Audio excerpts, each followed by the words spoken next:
going on, everyone? Welcome back to video number 2 on my YouTube channel. Now, my first video was criticized due to the fact that I started it with everything that I hated about my Mustang GT, but in fact I do love this car so very much, which is why I've created this channel. I just wanted to push the negatives out there because they're very relatable. When getting these Mustangs, there's always something, but let me get into it. Today's going to be about all the modifications done to my car by the previous owner as well as by me. As well as today I had a junkyard day with a very good friend and we found some pretty good things.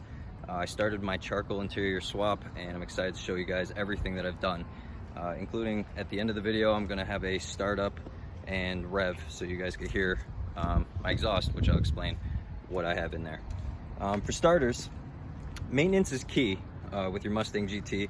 A lot of people blow their motor or have a lot of problems driving just due to the fact that they don't do proper maintenance. Oil changes are very important.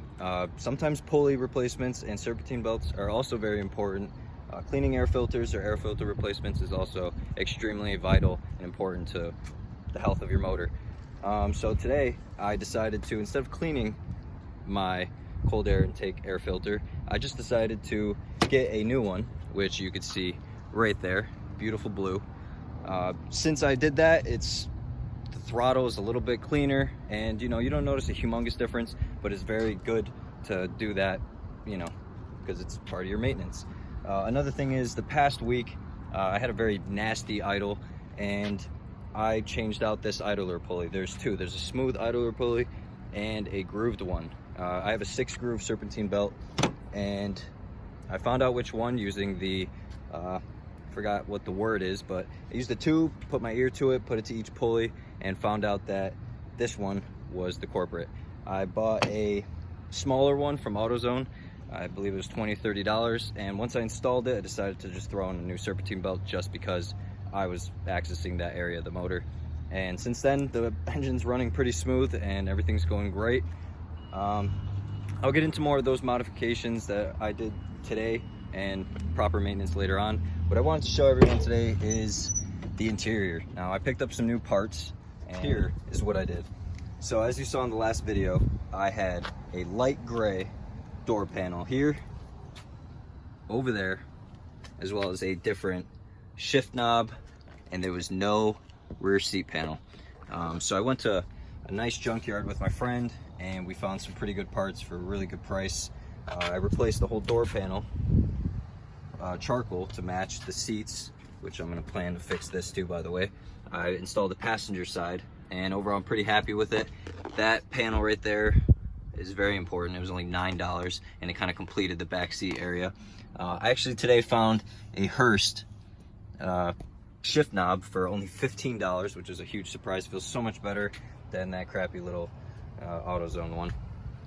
I'm gonna go back here. I didn't find much else beyond that, but I was all around very happy to find those few things.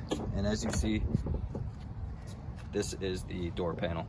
Now all I had to do was pop this piece off, unscrew the switches, pop this out with a flathead, which is housing around the door handle, and there's always a little plastic tab that's hidden right there that you pull out, and then you just lift the door panel up and then you have access to replace it. Because of the speakers, the mock speakers I had to really force this panel in, and the driver's side over there is kind of finicky. I gotta fix that, cut around it just so it fits a little bit more flush. But overall I'm pretty happy. This right here was a huge thing. It's a lot more comfortable. I do plan on getting a short throw shifter and a way better shift knob, but for now this is just a basic modification and a nice win for today. Eventually I will be doing the center console and the dash. That is a very hard thing to do, the dash, which will come in definitely a way later video. But beyond that, I'm going to get into now the engine. Currently, the previous owner told me when I purchased it that he upgraded the intake manifold. I'm not sure what exactly he upgraded it to. I didn't ask. I was just so excited to get my first GT.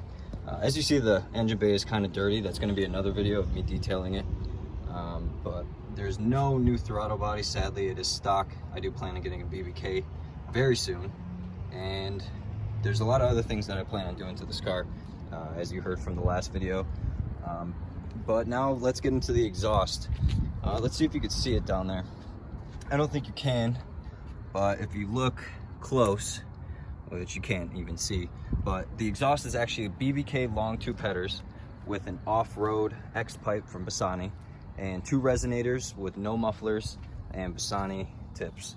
It sounds pretty good. I do like how it sounds.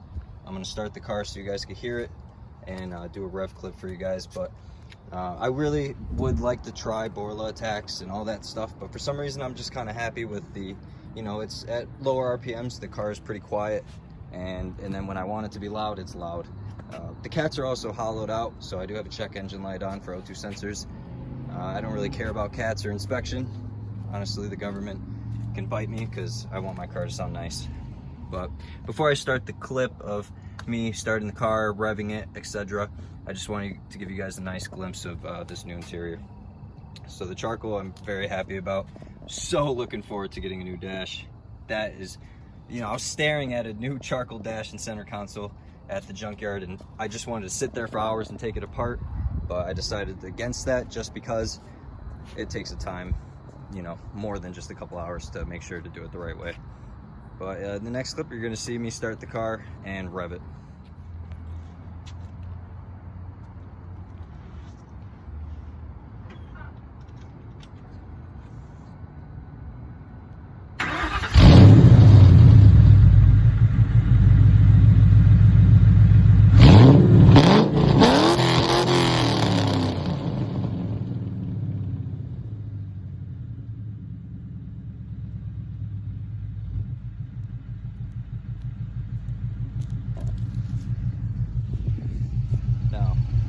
So you can hear kind of the long tubes and everything put together in the exhaust. It sounds pretty good.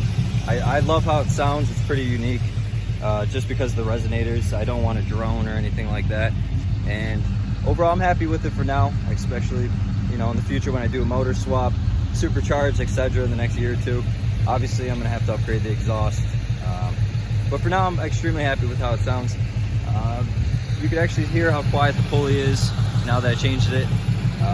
If you guys want to hear the before and after in my next video, I could throw that in there, or I could send it to anyone on Snapchat or Instagram, because it sounded pretty bad. It happened right when it was cold, and the car just sounded, it sounded unhealthy and horrible. A lot of you guys already have seen the before and after that. So yeah, so in this video I just wanted to show you what I picked up today at the junkyard. Super happy with the finds, and there's going to be so much more. Everything all around the car is going to become charcoal. I don't want to paint it black or wrap it. It's just so much extra work. I'd rather have the integrity, just the actual charcoal stock interior parts. And beyond that, I got my air filter in and that pulley installed with the serpentine belt, and everything's running pretty smooth. And another thing I forgot to mention is the hood is a 99 Cobra hood, which was also used for some of the V6s as well. I'm happy with that hood. It actually came from my good friend Sandro's car, which he had for about 7 or 8 years. It was his first Mustang and his first car. But yeah, he gave me this hood because I downgraded my GT hood, because I do plan on getting a cowl hood and or a Cobra 03 hood. But that, we're gonna get into that another time. I really want to show you guys his new car. He actually sold that V6, and I helped him find a newer car. He found it himself, but I helped him sell the V6 and gave him that push to try for something new, and he's so happy with it. It's a very well built motor, and it's actually a lot faster than mine. It is a 96, so it's 8 years older, but so much more fast, and I can't wait to do a review on that car. Overall, I just wanted to just show everything that I did to my car today, and let everyone know that I do love my Mustang very much. My fiance could definitely tell you that I love this car. Sometimes she thinks more than her. I don't tell her, but maybe. But anyways, thank you for tuning in, and I'll see you next time.